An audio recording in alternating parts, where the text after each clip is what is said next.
Good morning aspirants. तो आप सबका स्वागत है जनवरी मंथ के करंट अफेयर्स के वीडियो नंबर 3 में। तो पिछले दो वीडियो में हमने लगभग 100 क्वेश्चन सॉल्व किए हैं जो काफ़ी इंपॉर्टेंट है आपके पेपर के हिसाब से। और आज के इस वीडियो में हम 101 क्वेश्चन से लेके 150 क्वेश्चन तक सॉल्व करने जा रहे हैं। ओके, तो चलिए शुरू करते हैं। तो सबसे पहला क्वेश्चन है कि मुनव्वर राना का निधन हो गया, वो कौन थे? तो अभी हाल ही में इनका निधन हुआ है, तो ये कौन थे? ये थे अपने उर्दू शायर मुनव्वर राना। ठीक है, अगले क्वेश्चन पे चलें। तो पीएम मोदी ने किस योजना के पक्के घरों के लिए 540 करोड़ रुपए फंड की पहली किस्त जारी की है? तो ये कौन सी योजना है? ये अपनी आरोग्य मैत्री योजना, माफ कीजिएगा, ये अपने पीएम जनमन योजना, आरोग्य मैत्री योजना नहीं है, पीएम जनमन योजना। ओके, नेक्स्ट क्वेश्चन है, Gandhi a life in three campaigns नामक पुस्तक को किसने लिखा है? तो इस पुस्तक को लिखा है एमजे अकबर ने। ठीक है, एमजे अकबर जो मेरी जानकारी के हिसाब से ये पहले हमारे मिनिस्टर भी रह चुके हैं, तो आप थोड़ा सा इनके बारे में पढ़ लीजिएगा।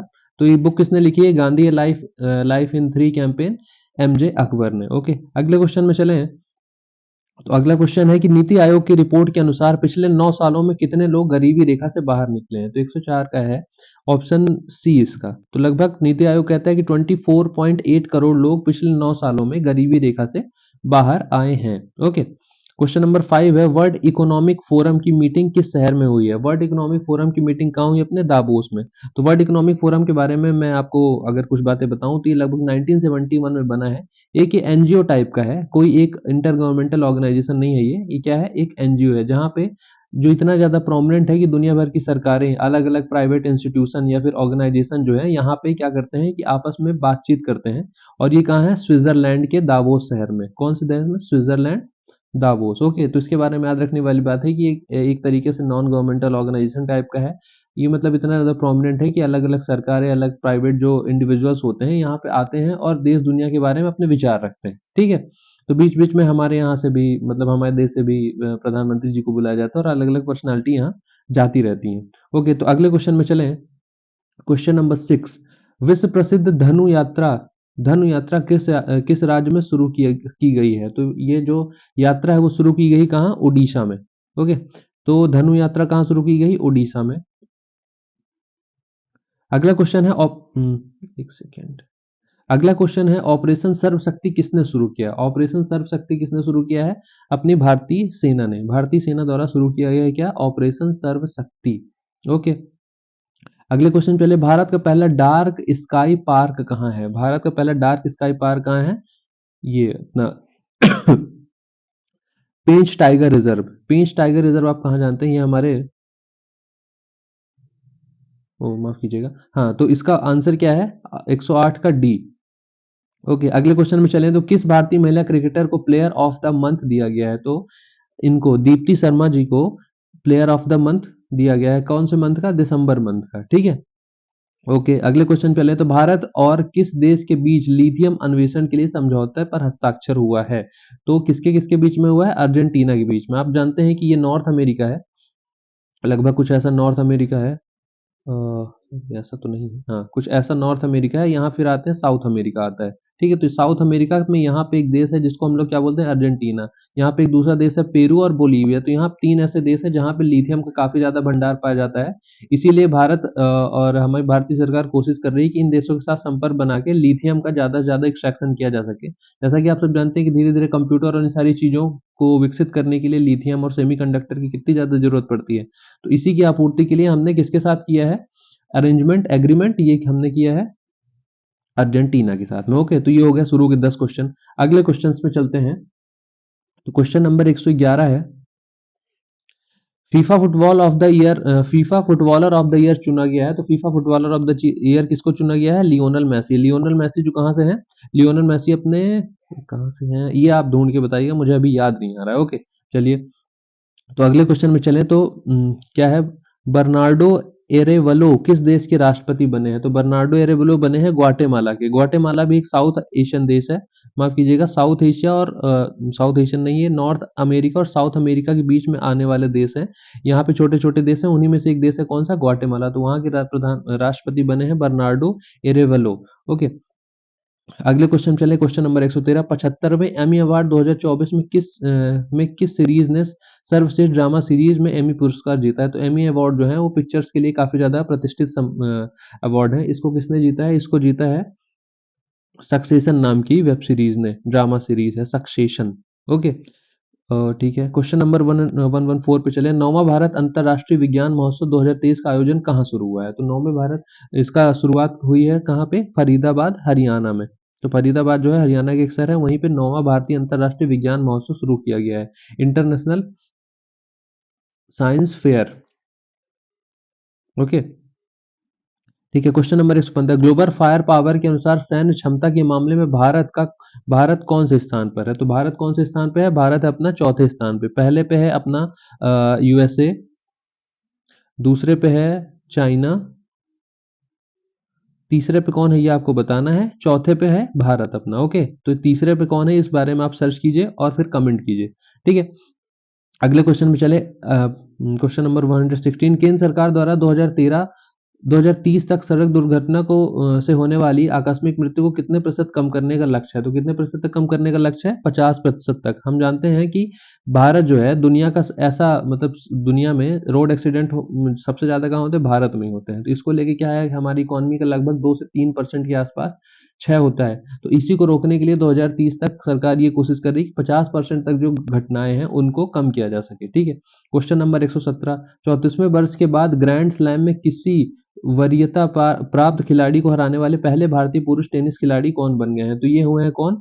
सुमित सुमित नागल, ठीक है। ओके, याद याद रखिएगा आप।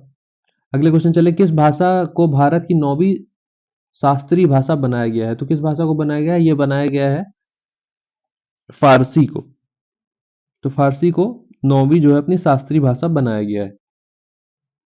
ओके, अगला क्वेश्चन है, भारत में पहली सौर ऊर्जा संचालित नाव कहाँ चलेगी? तो सौर ऊर्जा संचालित नाव कहाँ चलेगी? अयोध्या में, जहां मंदिर बना है भगवान श्री राम का, वहीं पे क्या है? सौर ऊर्जा संचालित नाव चलने वाली है। अगला क्वेश्चन, ऑक्सफोर्ड के वैज्ञानिक ने किस बीमारी के लिए नीपा बी वैक्सीन का मानव परीक्षण शुरू किया है? तो नीपा वैक्सीन जो है तो किसके लिए किया गया है? ये इसके क्वेश्चन में ही मतलब सवाल में ही इसका आंसर छुपा हुआ है, नीपा। तो किसके लिए किया गया? नीपा वायरस के लिए। नीपा वायरस की अगर बात करें तो ये 1960s में अफ्रीका के कई सारे देशों में पाया गया था, जो मंकी या फिर कई सारे ऐसे वेक्टर्स है जिनके थ्रू फैलता है। इसके बारे में आप थोड़ी सी जानकारी इकट्ठा कर लें। ओके, क्वेश्चन नंबर 21 चले, मवेशियों का त्योहार कनुमा किस राज्य में मनाया जाता है? तो मवेशियों का जो त्योहार है कनुमा वो मनाया जाता है कहाँ? तेलंगाना में। ओके, तो अगला क्वेश्चन है, मदुरै जल्लीकट्टू स्टेडियम को उद्घाटन किस राज्य में किया जाएगा? ये कहाँ किया जाएगा? ये किया जाएगा तमिलनाडु में। तमिलनाडु जो है वहां पे जल्लीकट्टू किया जाता है। ये एक ऐसा क्या है मतलब एक ऐसा पर्व है, त्योहार है, जहाँ पे लोग क्या करते हैं कि जो बैल होता है उसके साथ खेलते हैं। आपने स्पेन के बारे में देखा होगा, जहाँ पे बुल फाइट होता है। लोग बुल को एक जो नाराज बुल होता है उसको एक अखाड़े में छोड़ देते हैं और उसको लाल कपड़ा दिखाते हैं। तो ऐसा ही कुछ कहाँ होता है? तमिलनाडु में भी होता है, जिसको हम लोग क्या कहते हैं? जल्लीकट्टू कहते हैं, ठीक है। 123 नंबर क्वेश्चन, भारत के नंबर 1 शतरंज खिलाड़ी कौन बने? तो भारत के नंबर 1 शतरंज खिलाड़ी बने हैं रमेश बाबू प्राज्ञानंद, ठीक है। ओके, ठीक है। अगला क्वेश्चन है, राज्य की स्टार्टअप रैंकिंग 2022 में सर्वश्रेष्ठ प्रदर्शन करने वाला राज्य कौन है? तो 2000 तो ये करने वाला कौन है? इसका आंसर सारे है, मतलब गुजरात, कर्नाटक, केरल सब, मतलब उपरोक्त सभी, ठीक है। तो ये केंद्र सरकार के द्वारा निकाले जाने वाला ये क्या है कि स्टार्टअप रैंकिंग, जहाँ पे हम कॉपरेटिव फेडरलिज्म लाने की कोशिश करते हैं। मतलब ये कोशिश करते हैं कि अलग अलग राज्य जो है एक दूसरे से अच्छे से compete करके एक दूसरे की प्रैक्टिस को एक दूसरे के यहाँ इम्बाइब करके कैसे आगे बढ़ सकते हैं, कैसे डेवलप कर सकते हैं, ठीक है। तो इनमें सारे राज्य हैं जिन्होंने क्या किया है, स्टार्टअप रैंकिंग में अच्छा प्रदर्शन किया है। क्वेश्चन नंबर 125 में चलते हैं, बारामूला स्टेडियम जम्मू कश्मीर का नाम बदलकर क्या कर दिया गया? तो इसका नाम बदल के कर दिया है विपिन रावत स्टेडियम, ठीक है। विपिन रावत जो थे हमारे सीडीएस थे, जिनकी एक मतलब हेलीकॉप्टर दुर्घटना में मौत हो गई थी, तो उन्हीं का नाम मतलब कि बारामूला स्टेडियम इनके नाम पे रख दिया गया। ओके, अगले क्वेश्चन में चले, क्वेश्चन नंबर 126, विंग इंडिया 2024 की शुरुआत कहाँ हुई? तो विंग इंडिया 2024 की शुरुआत कहाँ हुई? हैदराबाद में। ओके, अगला क्वेश्चन है, MP let's E Sakshi mobile application किसने लॉन्च किया है? तो ये किसके द्वारा लॉन्च किया गया है? ये लॉन्च किया गया है राव इंद्रजीत सिंह द्वारा। एमपी लेट्स की अगर बात करें तो MPLADS ये एक ऐसी स्कीम है जहाँ पे हमारे जो पार्लियामेंट्री मेंबर्स होते हैं या फिर एमपीज होते हैं उनको कुछ 5 करोड़ रुपए के आसपास सालाना दिए जाते हैं और उनसे ये एक्सपेक्ट किया जाता है ये अपनी कॉन्स्टिट्यूंसी में डेवलपमेंटल काम करेंगे। ये एक काफी ज्यादा इंपॉर्टेंट स्कीम है। तो इसके जो मतलब कि सब एलिमेंट्स है उसके बारे में आप पढ़ाई थोड़ी सी कर लीजिएगा और उसके थोड़े से नोट्स बना लीजिएगा। ओके, अगले क्वेश्चन में चलें। Question number 128। असम वैभव पुरस्कार 2023 किसे प्रदान किया गया? तो असम वैभव पुरस्कार किसको दिया गया? रंजन गोगोई। ठीक है, रंजन गोगोई को असम वैभव पुरस्कार दिया गया है। उसके बाद अगले चले, भारत में सर्वाधिक क्षेत्र के उपक्रम में सबसे मूल्यवान कंपनी कौन सी है? तो मतलब भारतीय सरकार द्वारा कई सारे PSUs पब्लिक सेक्टर अंडरटेकिंग चलाई जाती है, उसमें जो सबसे ज्यादा मूल्यवान है वो कौन सी है? अपनी LIC, life insurance corporation. Life insurance corporation की हम लोग सबको मतलब हमारे परिवार द्वारा, हमारे मम्मी पापा इन सब के द्वारा क्या लिया जाता है? लाइफ बीमा लिया जाता है। तो ये जो है भारत सरकार की सबसे मूल्यवान company. Okay, question number 130। Veera Rana किस राज्य के मुख्य सचिव बने हैं? तो वीरा राणा बने हैं मध्य प्रदेश के मुख्य सचिव। ठीक है, याद रखने वाले बात, ये काफी इंपॉर्टेंट हो जाता है। किस राज्य के मुख्य सचिव बने हैं? मध्य प्रदेश के। ओके, अगले क्वेश्चन में चलें। Question number 131। क्वेश्चन नंबर 131 है, सू रेडफर्न आईसीसी की पहली महिला न्यूट्रल अंपायर बनी, उनका संबंध किस देश से है? तो ये आईसीसी की पहली न्यूट्रल अंपायर कौन बनी है? सू रेडफर्ड। ये किस देश से है? ये है अपने इंग्लैंड से। ठीक है, यहाँ पे दो चीजें याद रखने वाली बात है। ये भी पूछ सकता है कि सू रेडफर्ड कौन है, तो ये महिला अंपायर बनी है और ये किस देश से है? ये इंग्लैंड से। ओके, अगले क्वेश्चन में चले। तो महतारी वंदन योजना किस राज्य में शुरू की गई? तो महतारी वंदन योजना शुरू की गई कहाँ? छत्तीसगढ़ में। महतारी बंधन योजना शुरू की गई कहाँ? छत्तीसगढ़ राज्य में। ओके, अगले क्वेश्चन में चलें। तो T20 में 5 शतक लगाने वाले पहले बल्लेबाज कौन बने? तो T20 में 5 शतक लगाने वाले पहले बल्लेबाज बने अपने रोहित शर्मा। ठीक है, शर्मा जी के बड़े बेटे। 134वां क्वेश्चन चले। पक्के पागा हॉर्नबिल फेस्टिवल किस राज्य में मनाया जाता है? तो ये अपना 134 जो क्वेश्चन है इसका आंसर होता है क्या? अरुणाचल प्रदेश। अरुणाचल प्रदेश हम जानते हैं कि जो हमारे 7 स्टेट्स हैं उसमें एक ऊपर में पाया जाने वाला जो राज्य है उसको हम लोग क्या कहते हैं? अरुणाचल प्रदेश। यहीं पे क्या होता है? पक्के पागा हॉर्नबिल फेस्टिवल। हॉर्नबिल एक पक्षी है, उसी को लेके फेस्टिवल मनाया जाता है। ठीक है, अगले क्वेश्चन चले। शांति के लिए एशियाड बौद्ध सम्मेलन की 12वीं महासभा का आयोजन कहाँ किया गया है? तो शांति के लिए बौद्ध महासभा का आयोजन किया गया कहाँ? नई दिल्ली में। ठीक है, तो नई दिल्ली में इसका आयोजन हुआ है। 100 क्वेश्चन नंबर नेक्स्ट है, विंग्स इंडिया अवार्ड 2024 में सर्वश्रेष्ठ हवाई अड्डे का पुरस्कार किसने जीता है? तो ये किसने जीता है? ये जीता है अपना बेंगलुरु हवाई अड्डा और दिल्ली हवाई अड्डा, दोनों सर्वश्रेष्ठ हवाई अड्डे हैं। ठीक है, ओके, अगले क्वेश्चन चलें। Fertilising the fertilising the future पुस्तक को किसने लिखा है? तो क्वेश्चन ये है कि फर्टिलाइजिंग द फ्यूचर पुस्तक को किसने लिखा है? तो ये लिखा है अपना डॉक्टर मनसुख मांडवी ने। ठीक है, तो फर्टिलाइजिंग द फ्यूचर नाम की किताब किसने लिखी है? डॉक्टर मनसुख मांडवी। ओके, अगले क्वेश्चन चले। तो 19वां गुट निरपेक्ष आंदोलन शिखर सम्मेलन 2024 किस राज्य में आयोजित किया जा रहा है? तो ये कहाँ किया जा रहा है? युगांडा में। युगांडा कहाँ का देश है?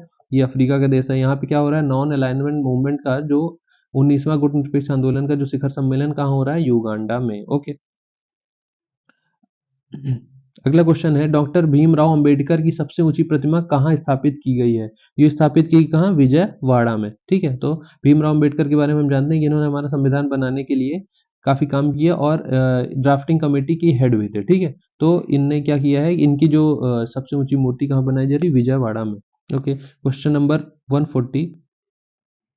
स्नाइपर किस देश का मून मिशन है जो चंद्रमा पर लैंडिंग करेगा? स्नाइपर किस देश का है? ये जापान का है। ठीक है, जापान जो है स्नाइपर नाम का एक मून मिशन भेज रहा है जो चंद्रमा पे जाके लैंड करेगा। अभी हमने भारत ने भी चंद्रयान 3 भेजा है, उससे पहले चाइना ने भी भेजा है, तो सब कोशिश कर रहे हैं कि चांद तक पहुंचा जा सके किसी तरीके से। Question number 141। कोक बोरोक दिवस 2024 किस राज्य में मनाया गया है? तो ये मनाया गया है कहाँ?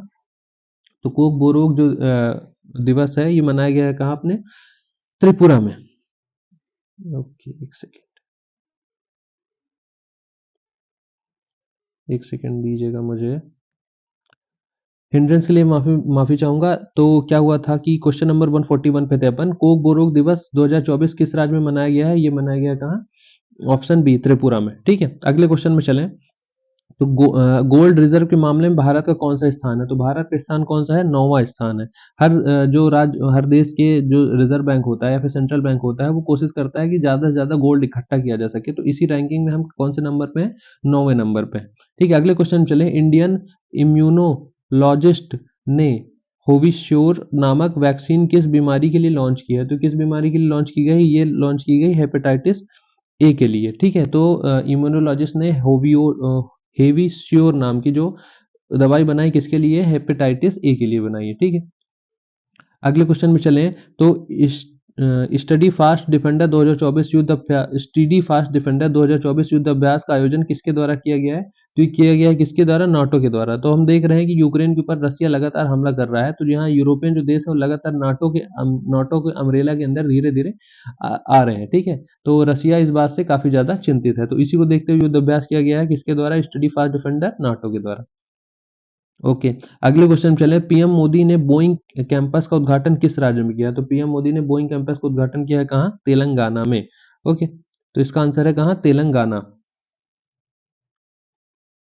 Question number next 146। Assam brave heart Lachit Borphukan पुस्तक का विमोचन किसने किया है? तो इसका विमोचन किया है अमित शाह ने।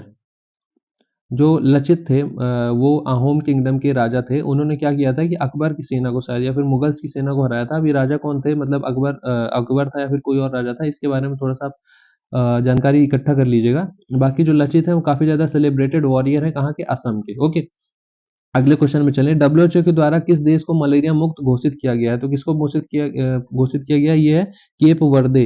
केप वर्दे एक छोटा-सा देश है जिसको क्या किया गया है? डब्ल्यूएचओ के द्वारा मलेरिया मुक्त घोषित कर दिया गया है। Okay, question number 148। My school my pride अभियान किस राज्य में शुरू किया गया है? तो ये शुरू किया गया है ऑप्शन सी हिमाचल प्रदेश में। लोगों को मतलब बच्चों को ये कोशिश की जा रही है कि अपने स्कूल को लेके थोड़ा सा प्राउड महसूस करें।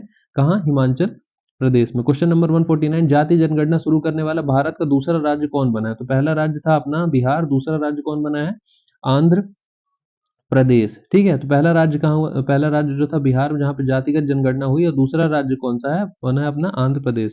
तो आज के वीडियो का लास्ट क्वेश्चन है, सशस्त्र सीमा बल के नए महानिदेशक कौन बने? तो सशस्त्र सीमा बल के नए निदेशक बने कौन? दलजीत सिंह चौधरी।